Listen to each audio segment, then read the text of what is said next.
Musta? Ayun tol, si EJ, nandito pala si EJ.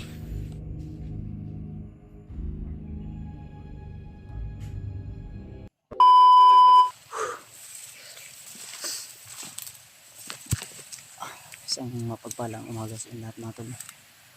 So, una sa lahat ay nagpapasalamat tayo sa Panginoon dahil binabayan niya tayo at nilayo niya tayo sa kapahamakan.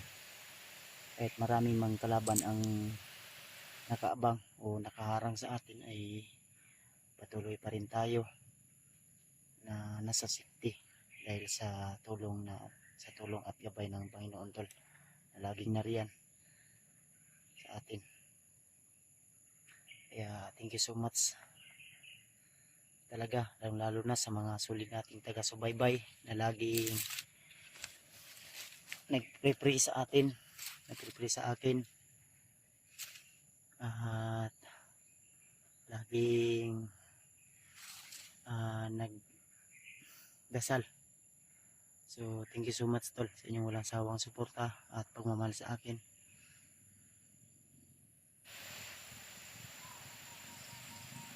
Kaya nandito pa rin tayo, patuloy pa rin tayo sa ating paglalakbay.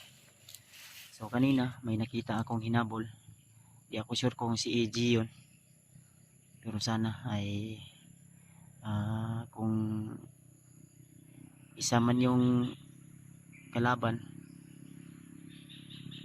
ay sana ay hindi tayo nila maano agad dito sa area na ito. May naririnig po akong mga tunog ng motor pero medyo may kalayuan po yan. Siguro may maliit na daan dyan na pwedeng iakyat yung motor.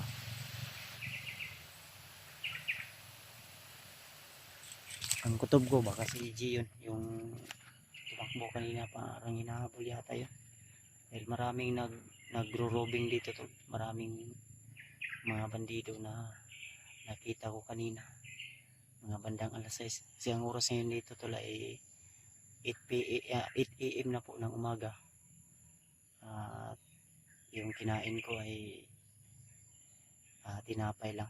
So medyo mahirap talaga kung nandito tayo sa bundok, mahirap tayo makagalaw, lalo na kung dito talaga sa danger zone, critical talaga.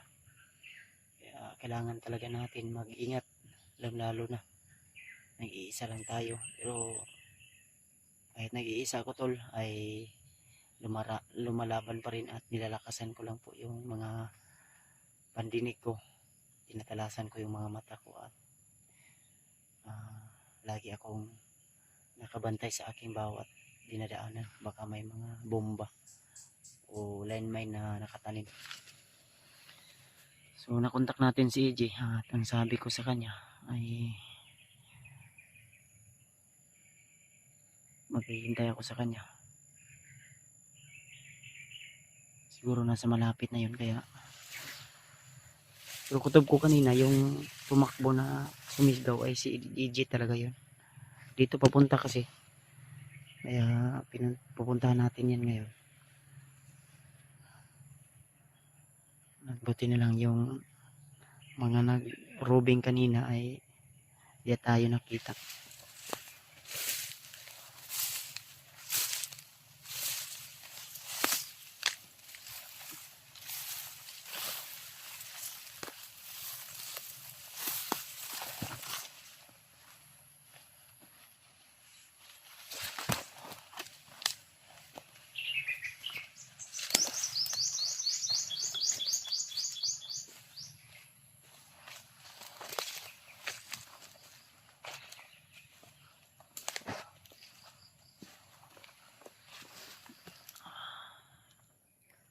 Maganda siguro sa susunod tol magdala tayo ng yung butin ba, kaso yung bag na dala ko ay medyo maliit to, kaya di tayo makabitbit ng malaking bag kasi sobrang mahal po yung bag na pang hiking talaga. Actually, yung gamit ko na bag ngayon, ito, nasa likod ko, ay sa kay Dave po ito. Kumbaga, nagpalit po kami ng bag ni Dave nung last time na siya po yung nagdadala sa amin ng pagkain at mga bigas at kaldero nandun sa kanya. Kaya ito yung dala ko. Kasi wala naman akong ibang bag kundi yun yung ano, parang yung bag na nasa kay Dave ay naiwan daw nila ni Spiderman at ni Dimple. Sayang din yun dahil may kamahalan din ang bag na yun. Nasa mga 4-5 yung bili ko noon. Sinadya ko talaga yun para malaki yung mailagay at makadala tayo ng gamit lang, lalo na sa sitwasyon natin ngayon. Hindi pwede magpausok dahil maditik tayo ng kalaban. Kailangan talaga yung ano lang, butin. May butin ako dito kasi ang sabi ni AJ sa akin may butin daw siya, pero hanggang ngayon hindi ko pa nahanap si AJ, pero lalaban pa rin ako. Natawagan ko siya kanina pero hindi matagal yung usapan namin. Sabi ko sa kanya na proceed lang ako, maghihintay ako sa iyo doon sa ano, dito sa area. Dito papunta kasi yung ano tolo.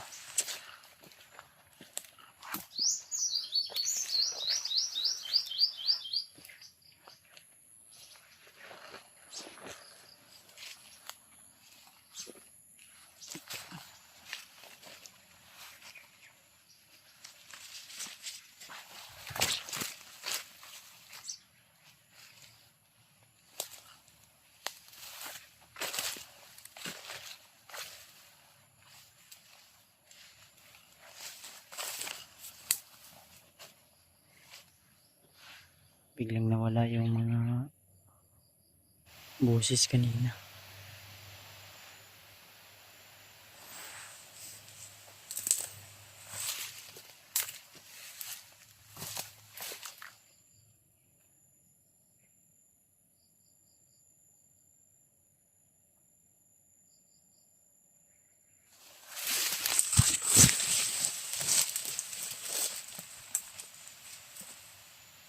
Pero may tao sa unahan.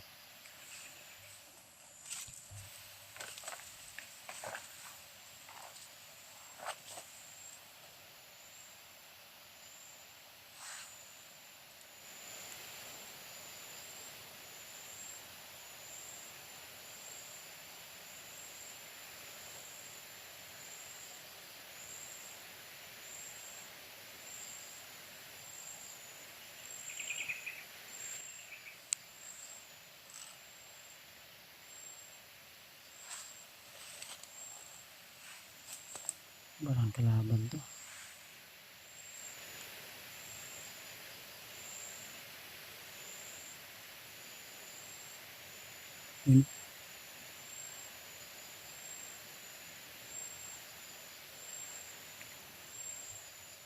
Kalaban to to. Buti na nakita ko agad.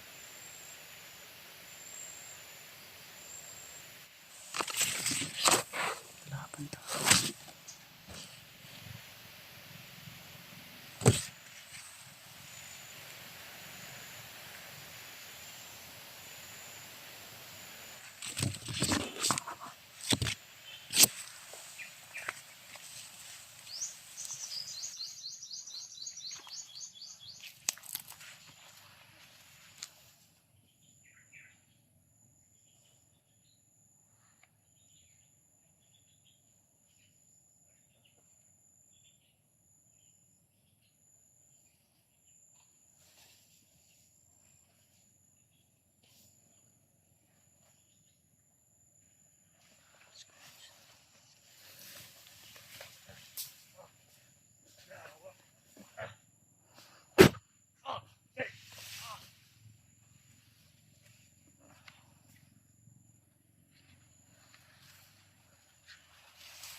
Ganyan ka Jay?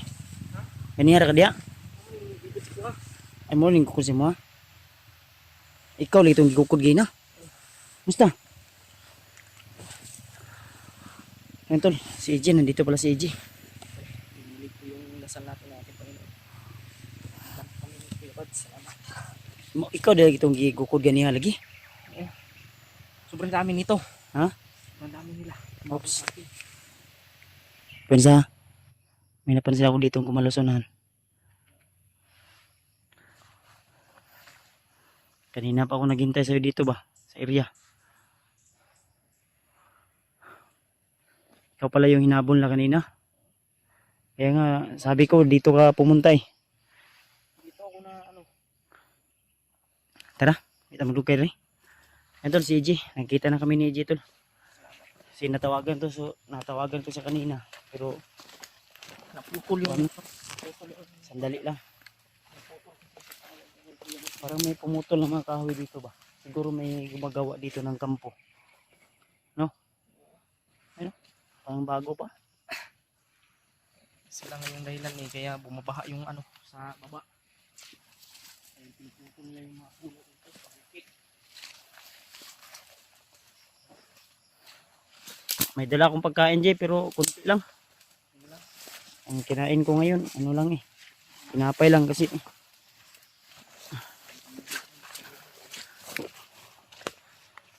Hirap. Masa man mo nakitaan sila Spiderman. Spiderman? Ay, kalaban sa unahan bay.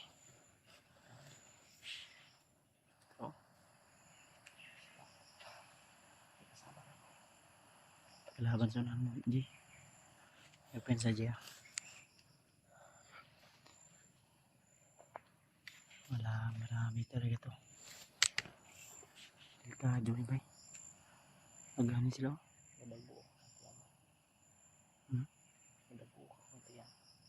Sige, gutom ka. Tura, nasa unahan no?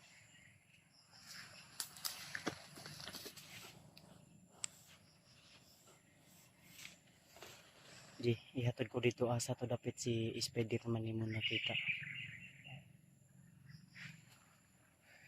Ayo pensa, may umikot ha.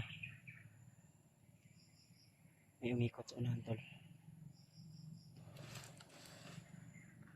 Marami sila dito kuya Bats. Ha? Marami. Dagan yun ni Dri ha. Ay kagapon murag pulo ka buka ko na silent kill. Nakatama ka landmine gapon. Wala mo kakuan, meron na yung buto. Ano na po sa unahan no? Pero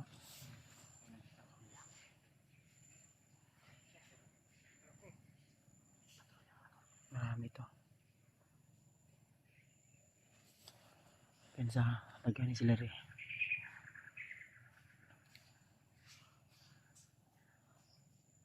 Mahaba yung baril lang iba. Ang iba armas maliit pero double impact.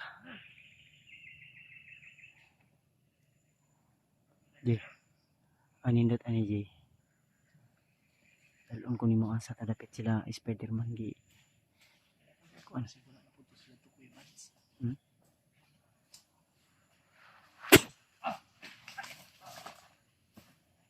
Tiba si Jay.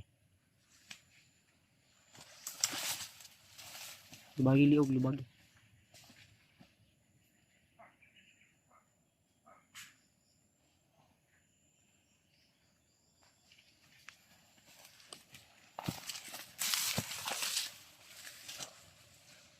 Ay ko pensa sa uban ko diya kay na mga bandido nga bagong pinakawalan si Bagnot ngayon na may mga orasyon.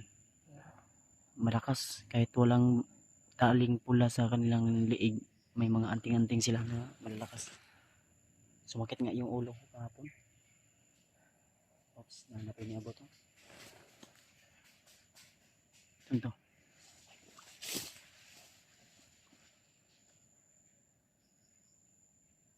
Ito, G. Pasus ng gagdagan. Kala ko kasama nila.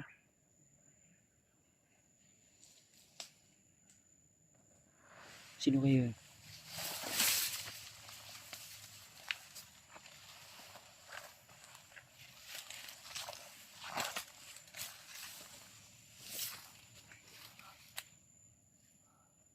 Sunan, tumakbo.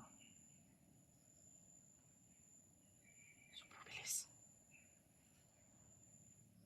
Baka yun yung assassin. Hmm? Baka yun yung assassin na kasama ko na pumapas lang din ng bandido. Kaibigan ko yun. Ano? Assassin ba? Minsan nagpapakita rin yun sa akin. Sunan. Ayun. Oh, assassin guro ba? Bandido na. Ha? Bandido na. Bandido na?